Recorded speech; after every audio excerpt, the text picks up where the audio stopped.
दोस्तों, आज हम आप लोगों को एक ऐसी अनहोनी वाकया सुनाने जा रहे हैं कि यह बात सुनकर आप दंग रह जाएंगे कि इस गाय में ऐसा क्या निकला कि इस गाय की कीमत अरबों रुपयों में हो गई। और आप सोचने पर मजबूर हो जाएंगे कि दुनिया में भी ऐसे करिश्मे हो सकते हैं। यह पूरा वाकया आपको बताएंगे, लेकिन वीडियो शुरू करने से पहले हमारे जितने भी भाई बहन इस वीडियो को देख रहे हैं उनसे गुजारिश है कि अगर आप आकाए दो जहां सरवरे कायनात हजरत मोहम्मद सल्लल्लाहु अलैहि वसल्लम से सच्ची मोहब्बत करते हैं और अल्लाह के कुदरत पर यकीन रखते हैं तो इस वीडियो को एक लाइक करके हमारे चैनल को सब्सक्राइब जरूर कर लीजिएगा। मेरे दोस्तों, आज हम आपको जिस गाय के बारे में बताने जा रहे हैं, यह गाय लाखों रुपयों की नहीं, करोड़ों रुपयों की भी नहीं, बल्कि यह अरबों रुपयों की गाय है। दोस्तों, यह सुनकर तो आप हैरान हो गए होंगे और आपने सोचा होगा कि गाय की कीमत आखिर इतनी ज्यादा कैसे हो सकती है। गाय कोई हीरा या सोना तो नहीं है जो उसकी इतनी ज्यादा कीमत होगी, लेकिन दोस्तों यह हकीकत है। दोस्तों, गाय के अंदर ऐसी क्या चीज निकली कि उसकी कीमत अरबों रुपयों में हो गई। यह जानने के लिए हमारे इस वीडियो को आखिर तक जरूर देखिएगा और बस इस वीडियो को लाइक जरूर कर दें। दोस्तों, यह वाकया कुछ इस तरह से है कि बनी इजराइल में एक बहुत ही नेक औरत और एक अच्छा इंसान रहता था और उनका एक बेटा था जो बिल्कुल छोटा था और उनके पास सिर्फ एक गाय का बछड़ा था जो उन बुजुर्ग ने मरने से पहले उस बछिया को जंगल में ले जाकर, यानी उस गाय के बच्चे को जंगल में ले जाकर एक झाड़ी के पास यह कहकर छोड़ दिया था कि ऐ अल्लाह, मैं इस बच्चे को उस वक्त तक तेरी अमानत में देता हूं कि जब तक यह बच्चा बड़ा ना हो जाए। उसके बाद उस बुजुर्ग की वफात हो गई, यानी कि उस बंदे की मौत हो गई और कुछ ही दिनों के बाद वह बछिया बड़ी होकर, यानी बड़ी उम्र की हो गई और इधर यह बच्चा जवान होकर अपनी मां का बहुत ज्यादा ख्याल रखता था। अपनी मां का वह फरमाबरदार और इंतहाई नेकोकार निकला। यह बच्चा इतना ज्यादा नेक था कि इससे आप अंदाजा लगा सकते हैं कि उसने अपनी रात को 3 हिस्सों में तकसीम कर रखा था। एक हिस्सा में वह सोता और एक हिस्से में वह इबादत करता और एक हिस्से में वह अपनी मां की खिदमत करता था और रोजाना सुबह जंगल से लकड़ियां काट कर लाता था और उनको बेच देता था और जो भी पैसा उससे मिलता उन पैसों में से कुछ पैसों को गरीबों में बांट देता था और जो कुछ बचता था वह अपने ऊपर खर्च करता था और फिर उसके बाद जो भी पैसे होते थे और वह सारे के सारे पैसे अपनी मां को दे देता था। एक दिन उस लड़के की मां ने कहा कि मेरे प्यारे बेटे, तुम्हारे बाप ने जंगल में एक गाय छोड़ी थी जिसको उन्होंने झाड़ियों के पास जंगल में अल्लाह की अमानत में सौंप दिया था। अब तू झाड़ियों के पास जाकर यूं दुआ मांगो कि या खुदा, तू मेरे बाप की दी हुई अमानत मुझे वापस दे दे और उस बच्चे की निशानी यह है कि वह पीली रंग की है और उसकी खाल इस तरह से चमक रही होगी कि गोया सूरज की किरणें उसके जिस्म से निकल रहे हों। यह सुनकर लड़का जंगल में उस झाड़ी के पास चला गया और दुआ मांगी तो फौरन ही वह गाय दौड़ती हुई जाकर उसके पास खड़ी हो गई और यह उसको पकड़कर घर आया तो उसकी मां ने कहा कि बेटा, इस गाय को ले जाकर 3 दीनार में बेच डालो, लेकिन किसी ग्राहक को बगैर मेरे मशवरे के मत देना। यानी कि जब किसी आदमी को इस गाय को बेचना होगा तो उस आदमी के बारे में मुझे बता देना कि मैं इस आदमी के पास इस गाय को बेच रहा हूं। उन दिनों बाजार में गाय की कीमत 3 दीनार ही थी। बाजार में एक ग्राहक आया और हकीकतन वह एक फरिश्ता था। उसने कहा कि गाय की कीमत 3 है, लेकिन मैं तुम्हें उससे ज्यादा दूंगा मगर तुम अपनी मां से मशवरा किए बगैर ही मेरे हाथ में उस गाय को बेच डालो। लड़के ने कहा कि तुम चाहे जितनी भी ज्यादा कीमत दे दो, मगर मैं अपनी मां से मशवरा किए बगैर हरगिज गाय को नहीं बेचूंगा। फिर लड़के ने घर आकर सारा माजरा अपनी मां को सुना डाला तो मां ने कहा कि शायद यह ग्राहक कोई फरिश्ता होगा, इसीलिए मेरे बेटे तुम उससे मशवरा करो कि गाय को अभी बेचे या ना बेचे। चुनांचे उस लड़के ने बाजार में उस ग्राहक से मशवरा किया तो उसने कहा कि अभी तुम इस गाय को मत बेचो, क्योंकि बाद में इस गाय को हजरत मूसा अलैहि वस्सलाम के लोग खरीद कर ले जाएंगे। तो तुम इस गाय को चमड़े में सोने भरकर उसकी कीमत मांगोगे तो वह लोग तुम्हें इतनी ही कीमत देकर खरीद लेंगे। यानी कि तुम अगर उस वक्त उस गाय को बेचोगे तो तुमको इतनी ज्यादा दौलत दी जाएगी कि तुम सबसे बड़े अमीर हो जाओगे।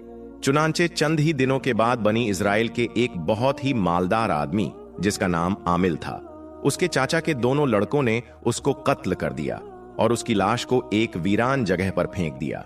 सुबह सुबह जब कातिल की तलाश शुरू की गई, मगर जब कोई सुराग न मिला तो कुछ लोग हजरत मूसा अलैहिस्सलाम की खिदमत में हाजिर हुए और कातिल का पता पूछा कि हजरत मूसा अलैहिस्सलाम बादशाह को किसने कत्ल किया है। आप बता दीजिए। आपने फरमाया कि तुम लोग एक गाय खरीद लो और उसकी जबान या दुम की हड्डी से लाश को मारो, तो वह लाश खुद ही जिंदा होकर अपने कातिलों का नाम बता देगा। यह सुनकर बनी इजराइल ने गाय के रंग और उसके उम्र के बारे में पूछा, और जब वह अच्छी तरह से समझ गए कि किस तरह की गाय चाहिए, तो ऐसे ही गाय की तलाश शुरू कर दी। यहां तक कि जब यह लोग उस लड़के के गाय की तरफ पहुंचे तो हूबहू वही गाय थी जैसे उन लोगों को जरूरत थी। चुनांचे उन लोगों ने उस गाय को उसके चमड़े में भरकर उसको सोना और उसकी कीमत देकर खरीदा और उसकी जबान या दुन की हड्डी से जिसको कत्ल किया गया था उसकी लाश को मारा, तो वह जिंदा होकर बोल उठा कि मेरा कातिल मेरे चाचा के दोनों लड़के हैं जिन्होंने मेरे माल के लालच में मुझे कत्ल कर दिया है। चुनांचे उन दोनों कातिलों को कत्ल कर दिया गया और उनको यही सजा दी गई, और वह नेक लड़के का यानी जिसके पास वह गाय थी, वह अपनी बोरी में सोना भरकर अपने घर ले गया और अपनी मां के सामने पेश कर दिया, और वह लड़का अपने इलाके में सबसे ज्यादा मालदार आदमी हो गया, सबसे ज्यादा उसके पास दौलत हो गई। दोस्तों, अगर आप इस वाकये में गौर करेंगे तो आपको पता चलेगा कि माँ बाप के फर्मा बरदार औलाद और उनकी खिदमत करने वालों को गैब से बेशुमार रिज्क का सामान अल्लाह तबारक व ताला अता फरमाता है। दोस्तों देख लो, इस यतीम लड़के को ही जिसकी खिदमत और फरमाबरदारी की बदौलत अल्लाह तबारक व ताला के कुदरत और उसको सबसे बड़ा मालदार और खुशहाल बना दिया। और दोस्तों एक बात यह भी है कि जो अपना माल अल्लाह तबारक व ताला की अमानत में सौंप देता है, अल्लाह ताला उसकी हिफाजत फरमाता है और उसमें बेहिसाब खैर बरकत अता फरमाता है। जरा आप सोचिए कि उस बंदे ने जब उस गाय को जंगल में अल्लाह तबारक व ताला के भरोसे अल्लाह की अमानत में सौंपा था, तो उस जंगल में दरिंदे और शेर और अजीब अजीब तरह के जानवर हो सकते थे, लेकिन उसके बावजूद भी उस गाय को किसी ने नुकसान नहीं पहुंचाया। इसलिए क्योंकि उस बंदे ने अल्लाह तबारक व ताला की अमानत में उस गाय को सौंप दिया था। इसलिए दोस्तों, आप घर से निकलते हैं तो अल्लाह तबारक व ताला की बारगाह में यह दुआ करें कि अल्लाह मेरे घर वालों को सलामत रखना और मुझे भी सलामत रखना। तो अल्लाह ताला की अमानत में आप रहेंगे और अल्लाह ताला आपकी हिफाजत फरमाएगा। मेरे दोस्तों, एक और बात जान लीजिए, यह एक बहुत ही एक अहम और शानदार कुरानी वाकया है, और इसी वाकये की वजह से कुरान मजीद की उस सूरत को यानी सूरह बकरा गाय वाली सूरत नाम रखा गया है, जो आपको पहले पारे में मिल जाएगा। अगर आप चाहे तो कुरान पाक की तिलावत करके पूरा वाकया जान सकते हैं। प्यारे दोस्तों, हर वक्त चाहे कोई चीज हो आपको बहुत ही अजीज हो, तो आप अल्लाह तबारक व ताला से दुआ करके बस अल्लाह की अमान में दे दीजिए। बेशक अल्लाह तबारक व ताला उसकी हिफाजत फरमाएगा। याद रखिए, जिसे अल्लाह तबारक व ताला दौलत देता है तो उसको आजमाता भी है कि वह शख्स दी हुई दौलत को कहां इस्तेमाल करता है और क्या गरीबों को अपने से कमतर समझता है। अल्लाह पाक अपने तरीके से आजमाता है। अल्लाह तबारक व ताला बेहतर जानता है।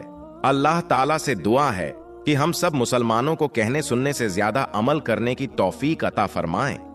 दोस्तों, अब हम आपको बताने वाले हैं, इस वक्त हमारी इस दुनिया में 60 से भी ज्यादा मुस्लिम देश मौजूद है, और दुनिया के दूसरे देशों की तरह इन मुस्लिम देशों में भी बहुत सारे लीडर यानी नेता मौजूद हैं। लेकिन अब सवाल यही है कि आखिर इन बहुत सारे मुस्लिम देशों में बहुत सारे मुस्लिम नेताओं में सबसे ताकतवर मुस्लिम नेता कौन है? इसी सवाल का जवाब देने के लिए आज की इस वीडियो में हम आप लोगों को दुनिया के 5 सबसे ताकतवर मुस्लिम नेताओं के बारे में ही बताने वाले हैं। आज की इस वीडियो की मदद से आप लोग यह जान सकेंगे कि इस वक्त हमारी इस दुनिया में जितने भी मुस्लिम लीडर मौजूद हैं, आखिर उनमें से 5 सबसे ताकतवर मुस्लिम नेता कौन हैं। सबसे पहले तो मैं आप लोगों को यह बात बताता चलूं कि आज की इस वीडियो को हम लोगों ने बहुत सारी रिपोर्ट की मदद से तैयार किया है।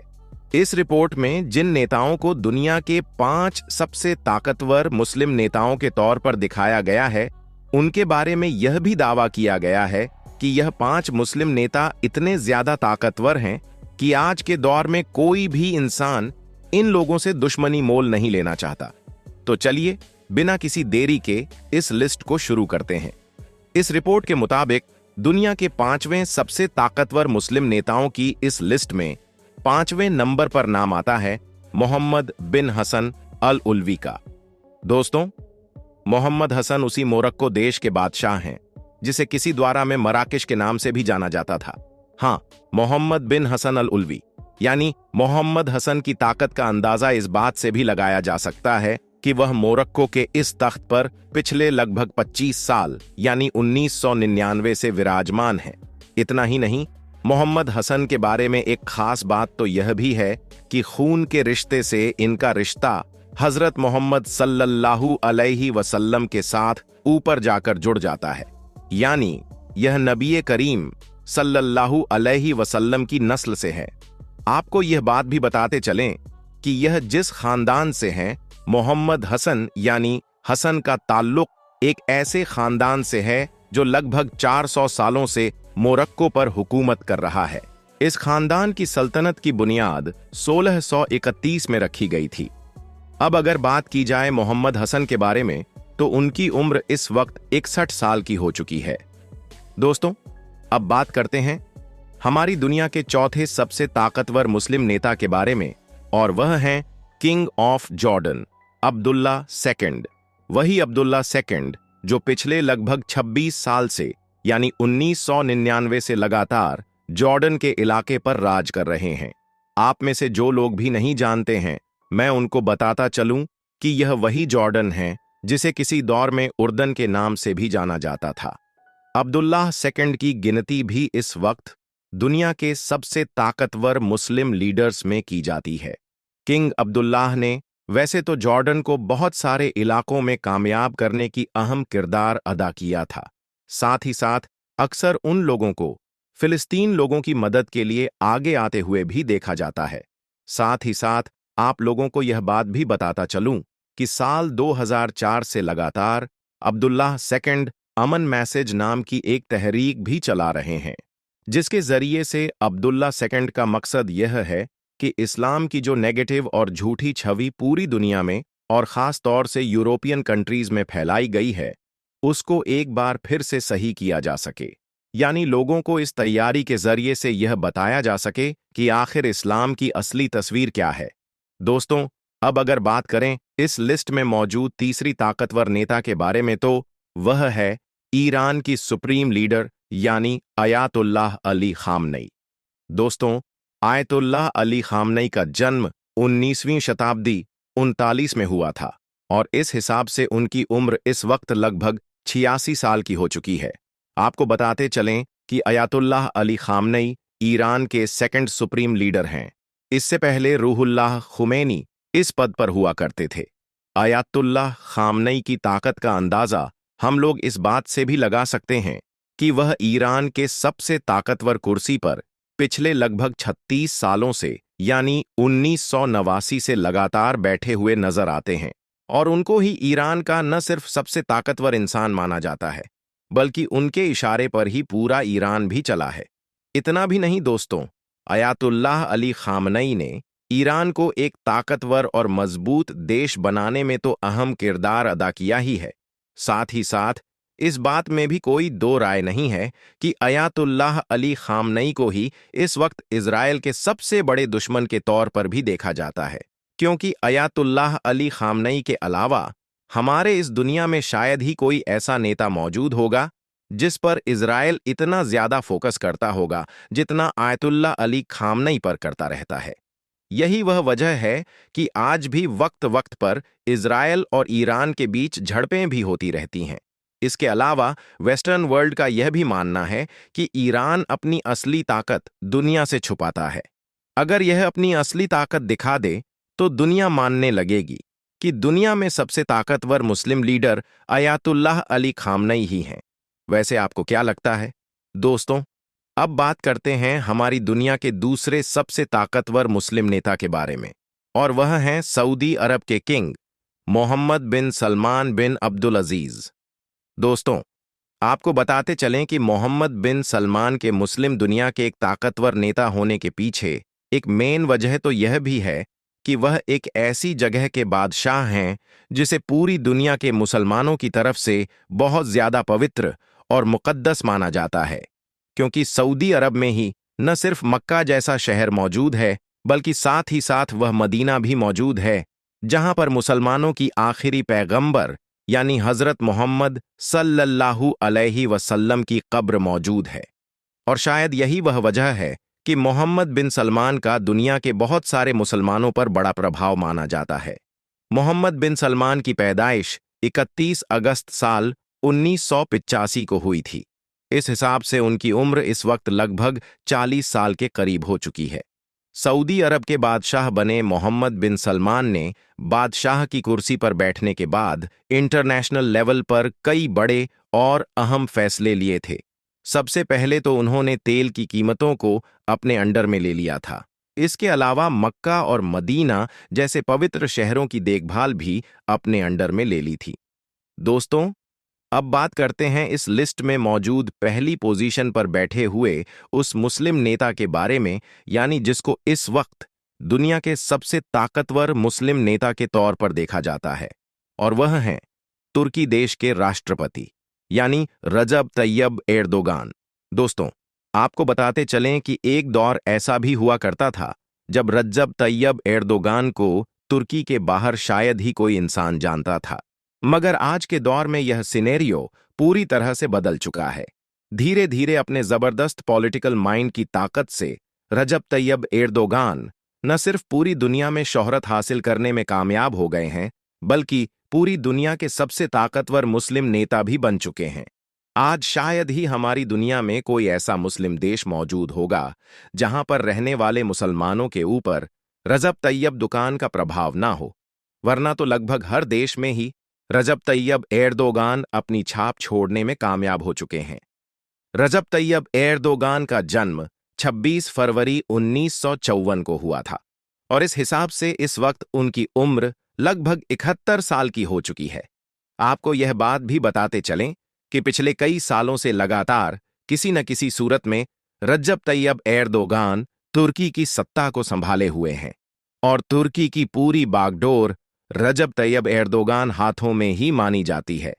मगर दोस्तों, हम लोग इस बात को भी नहीं झूठ ला सकते हैं कि ज्यादातर एक्सपर्ट का यह मानना है कि इस वक्त रजब तैयब एर्दोगान अपने राजनीतिक जिंदगी के सबसे मुश्किल दौर से गुजर रहे हैं, क्योंकि जहां एक तरफ धीरे धीरे तुर्की की माली हालत बहुत ज्यादा खराब हो रही है, तो वहीं दूसरी तरफ 2028 का इलेक्शन भी बड़ी तेजी से करीब आ रहा है।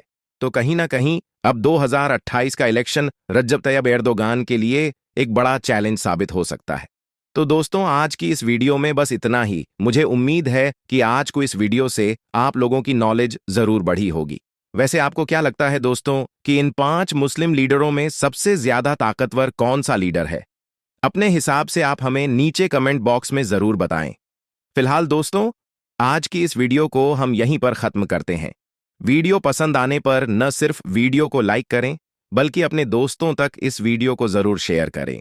और इसी तरह की नॉलेजेबल और हिस्टोरिकल वीडियोस हमेशा देखते रहने के लिए हमारे इसी YouTube चैनल को जरूर सब्सक्राइब करें।